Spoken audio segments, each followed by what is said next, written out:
বাবলু ভাই আমাদের chamber of কমার্সের প্রতিনিধি আছেন, বাবলু ভাই মালিক সমিতির সম্মানিত কি বলে সাধারণ সভাপতি সাহেব।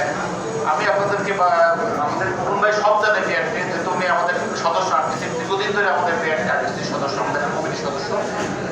আপনি জানেন যে আমাদের, আমি কিছুদিন আগে বলছিলাম, তারপরে একটু বলি, আমাদের রেজিস্ট্রেশন কার্যক্রম কিন্তু এখন গ্রাহকরা অফিসে না আসলে চলে, শুধু একবার বাণিজ্যের জন্য আসা লাগে, সেই সময় শোরুম রেজিস্ট্রেশন করে দেয়।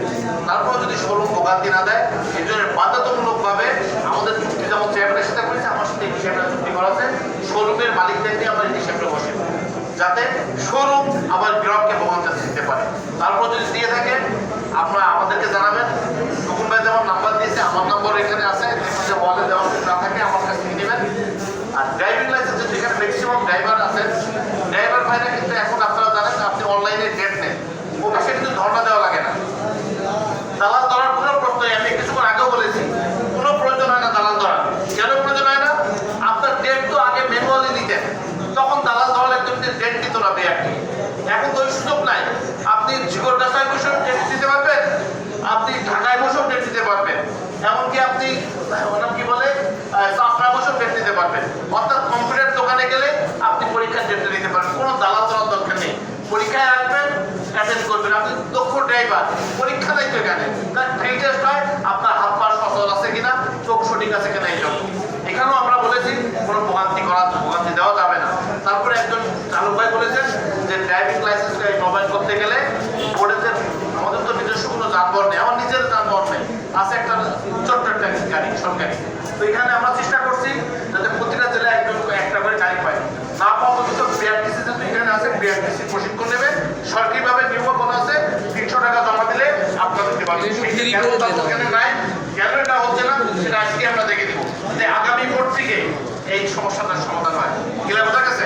এই একটা বিষয়। তখন ভাই আমাদের এই যশোরের অভিভাবক, আমাদের বিআরটি এর কমিটির সদস্য, উনি যে কথাগুলো বলেছে আমি হিসাবকে বলবো, আপনি সেই বিষয়গুলো নজর দিবেন।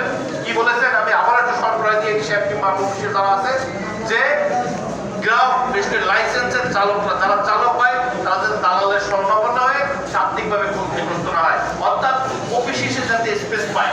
আমার লোক আছে যারা সুপারিশ করছে তারা পাবে, আর সুপারিশ 2 লোক ভোগান্তি শিকার হবে, তার জন্য কিন্তু আমরা এই দৌড়াচ্ছি। আমি প্রতিটা জেলায় যাতে করবে, আমার দেখে থাকেন, আমি প্রতিটা জেলাতে এই ধরনের গণশুনানি কিংবা ট্রেনিং প্রোগ্রামের উদ্দেশ্য হচ্ছে যাতে আপনারা সচেতন হন, দালালের কাছে না যান, নিজের কাজ নিজে করেন, আমার অফিসে যে কোনো সহায়তা না করে। আমি আবারও বলতেছি, সুকুন ভাইয়ের নাম্বার দিয়েছেন, আমার নাম্বার নেবেন, যে কোনো ধরনের পরামর্শ সহযোগিতা আমরা আপনাদেরকে সলভ করার চেষ্টা করছি। এই একটা বিষয়, দীর্ঘক্ষণ অনুষ্ঠান চলতেছে, এরপর একটা ট্রেনিং প্রোগ্রাম আছে। আমি আরেকটা বিষয় বলি আপনাদেরকে, আমাদের উদ্দেশ্য কি? এই গণশুনানি গরমের মধ্যে সবাই ব্যস্ত বলছি কেন? উদ্দেশ্য হচ্ছে আপনাদের কথাগুলো শোনা। যেমন একজন লাইসেন্স নবায়ন করতে দিয়ে তার সিস্টেমের কারণে নবায়ন হয়নি, নাকি আমার অফিসের গাফিলতির কারণে হয়নি, সে বিষয়গুলো আমরা দেখব। একজন বলেন যে গাড়ির বিষয়, গাড়িতে বিষয় টাকার বিষয় বলেন, সেটাও আমরা দেখে নিই। এই সমস্যাগুলো কিন্তু আমি জানতাম না, আমার এই হিসাব জানত না, আপনারা জানিয়েছেন, এই জন্য এই গণশুনানি। উপকার যে হবে না তা না, তখন ভাই যেটা বললো সমস্যার সমাধান হবে না, হবে ভাই। এখন আমরা 100% অনলাইন সিস্টেম পেয়েছি। একটা মানুষ আগে কিন্তু রান্না করতে গেলে ম্যানুয়াল সিস্টেম ছিল, যে মানে বিআরটিতে আসতো সে পরীক্ষার ডেট পাইতো, কিন্তু এখন গ্রামের মানুষ সে ডেট পাইতো না, সুপারিশ ডেট পাইতো না। এখন কিন্তু অটো ডেট পড়ে, কম্পিউটারে লাইন ডেট পড়ে, পরীক্ষার ডেট সে নিজে জানতে পারে। আমরা ড্রাইভিং লাইসেন্স শুধু একদিন বিআরটিতে আসা লাগে, আগে 8 থেকে 10 জন আসা লাগতো, এখন শুধু প্রশিক্ষণ পরীক্ষার দিন আসা লাগে, লাইসেন্স তার বাসার থেকে না ডাকবে বা প্রতীক পৌঁছায়। এইগুলো কিন্তু করেছি, দিন দিন আরো ডেভেলপমেন্ট হবে, সেই আশাবাদ ব্যক্ত করি। আপনাদের সহযোগিতা নিয়ে ইনশাআল্লাহ আমরা যশোর একটা বড় জেলা, আমার এই আমি 2 বিভাগের দায়িত্বগুলো, যশোর সবসময় আমার চেয়ারম্যান আমাদের নজর দায়িত্বে থাকে। কেন থাকে? এই 16 জেলার মধ্যে যশোর হচ্ছে একটা ভাইটাল জেলা, এটা হচ্ছে পরিবহন সেক্টরের জন্য একটা হাব। এই হিসেবে হাব মানে এটা একটা কি মিলন কেন্দ্রস্থল। আমাদের সবসময় আমার চেয়ারম্যান স্যার প্রতি ঈদের 3 দিন আগে 3 দিন পরে আগে যশোরের খোঁজ খবর রাখে, কারণ এটা হচ্ছে বড় জেলা, পরিবহন সেক্টরের জন্য এটা হচ্ছে মানে কি বলবো গুরু একটা জেলা, দায়িত্বশীল একটা জেলা। সেজন্য আমাদের সবসময় নজরে থাকে।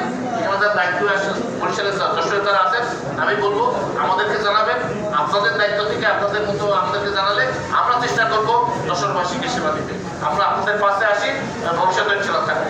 এবং আমাদেরকে কোনো পরামর্শ থাকলে এইভাবে দিতে থাকবেন, যাতে যশোরের মানুষ কোনো ড্রাইভিং লাইসেন্স করতে এসে নিশ্চয় করতেছে ভোগান্তির শিকার নয়। আপনারা ভালো থাকবেন, সুস্থ থাকবেন, এই সব ব্যক্ত করে আমাদের যে গণসংখ্যা ছিল আমি আমার বক্তব্য শেষ করছি। আশা করি আমার হিসেবে এখনই শেষ করি। ধন্যবাদ।